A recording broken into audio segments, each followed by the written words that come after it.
మీనము వారికి గనక చూసుకున్నట్లయితే ప్రధానంగా రాశిలో శని యొక్క సంచారం జరుగుతుంది. ఎప్పుడైతే రాశిలో శని సంచారం జరుగుతుందో ఇది ఇచ్చేటువంటి రిజల్ట్ ప్రత్యేకంగా ఏంటంటే శని భగవానుడు కొంచెం అంటే ఎల్నాడు శని మీకు నడుస్తుంది కాబట్టి కొంచెం ఆలస్యం అవ్వడము, స్ట్రెస్ అవ్వడం ఇటువంటివన్నీ జరుగుతూ ఉంటాయి చెప్పాలంటే. అదేవిధంగా కాస్త ధనభావంలో కుజుడున్నందుకు కొన్ని కొన్ని ఇన్వెస్ట్మెంట్స్ చేయడం మూలంగా ఒక రకంగా చెప్పాలంటే అది పాజిటివ్ ఉంటుంది, కొంత ఘర్షణలు జరుగుతూ ఉంటాయి. మరి రెండులో ఉండే కుజుడు 21వ తేదీకి మూడులోకి మారడము, మూడులో ఉండేటువంటి రవి 15వ తేదీకి 4వ భావంలోకి మారుతున్నాడు. 4లో ఉండేటువంటి గురువు శుక్ర బుధుల్లో గురువు 2వ తేదీకి పంచమంలోకి మారుతున్నాడు జూన్ 2 నుంచి.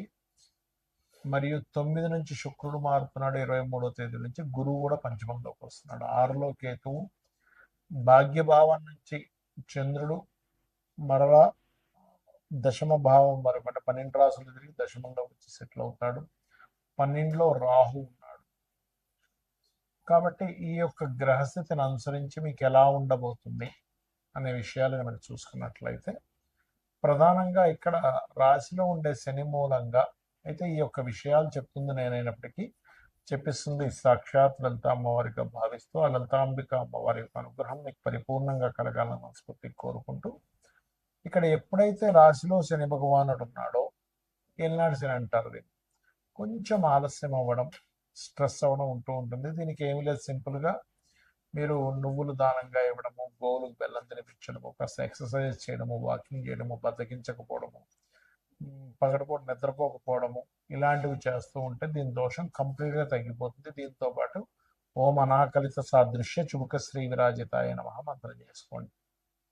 అలాగే వ్యాపార లాభాలు ఎంత కలుగుతాయో కొంచెం కుటుంబ స్థానంలో ఉండే కుజుడు వల్ల కుటుంబీకులు కుటుంబ వ్యక్తులతో కొంత ఘర్షణ కూడా ఉంటూ ఉంటుంది.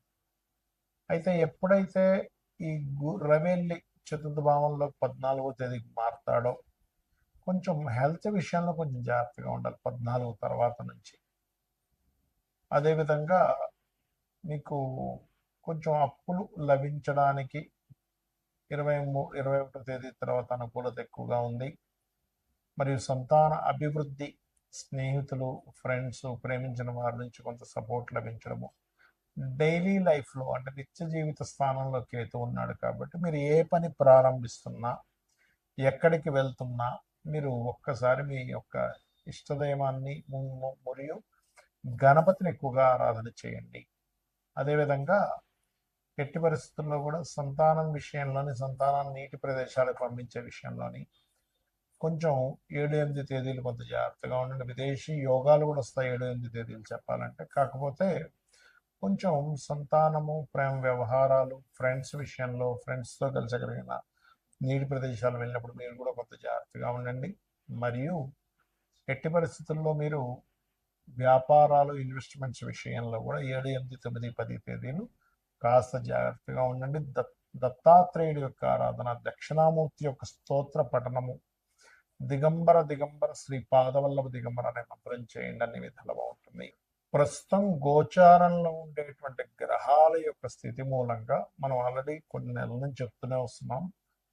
కుజుడు అగ్నితత్వ రాశుల్లో ఉన్నాడు కాబట్టి విపరీతమైన ఎండల వల్ల వచ్చే ఇబ్బందులు ఉంటాయి. ఇది కొంచెం జాగ్రత్తగా ఉండాలి. నీటి వల్ల వచ్చేటువంటి వైరస్లు, గురువు అతిచారంలో కర్కాటకంలోకి వెళ్ళాడు కాబట్టి ధరలు విపరీతంగా పెరగడం తగ్గడం, అది గోల్డ్ అనుకోండి, సిల్వర్ అనుకోండి, అన్నీ కూడా మనం ఆల్రెడీ మే 11 నుంచే May first week second week నుంచి పెరుగుతాయని చెప్పాం. అదే రకంగా పెరుగుతూ వస్తున్నాయి.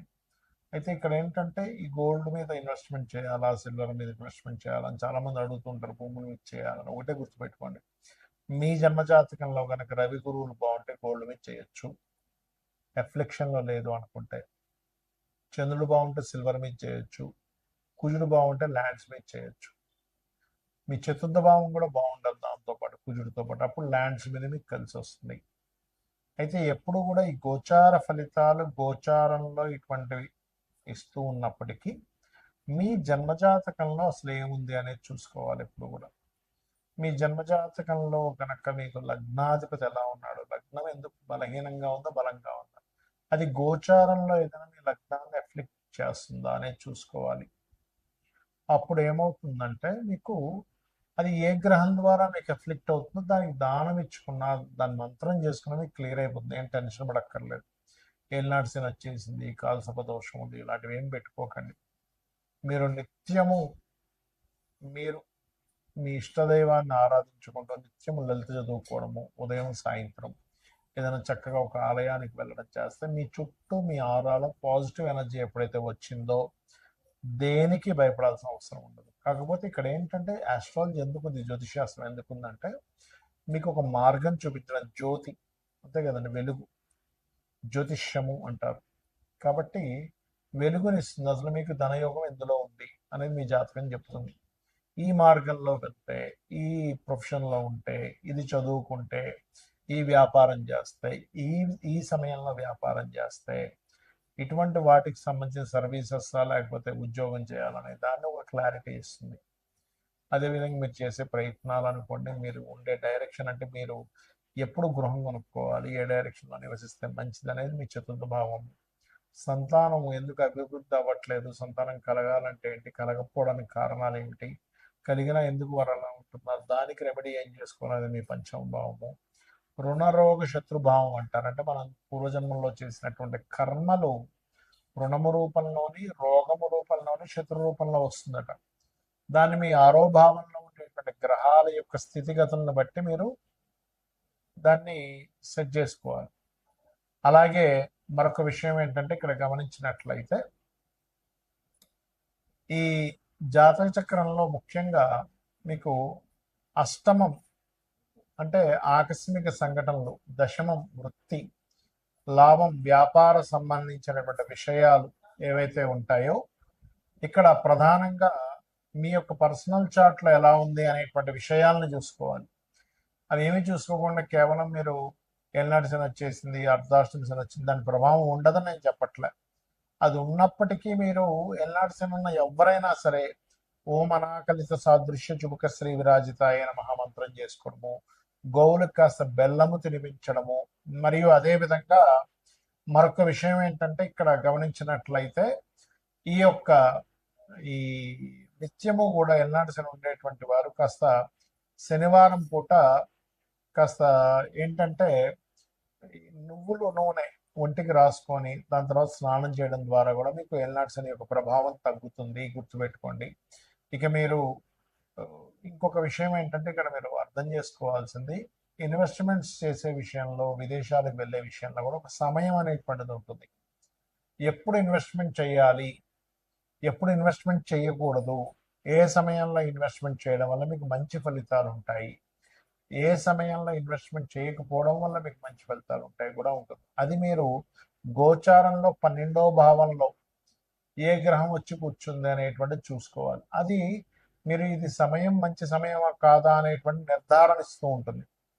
ఆ రకంగా చేసుకుని మీకు ఇంకోటి ఏంటంటే ఉంగరాలు ఇలాంటివి పెట్టుకుంటూ ఉంటారు, నేను కాదనట్లే, దానివల్ల కొంత ఎనర్జీ, పాజిటివ్ ఎనర్జీ ఉంటుంది. కానీ మీరు ఏంటంటే తెలియకుండా, తెలుసుకోకుండా ఏది పడితే అది పెట్టేసుకుంటున్నారు. అలా కాదు, మీకు మీ జన్మజాతకంలో ఏ గ్రహం మీకు పాజిటివ్ ఫలితాలు ఇస్తుంది, ఆ గ్రహ సంబంధించింది ఇప్పుడు మీకు పెట్టుకోవచ్చా లేదా కొంతకాలం తర్వాత ఆ యొక్క ఉంగరాన్ని ధరించాలా అనేటువంటి విషయం మీ జన్మజాతకంలో నవగ్రహాల్లో ఏ గ్రహం మీకు పాజిటివ్గా ఉందో చూసుకుని దాన్ని పెట్టుకోవాలి.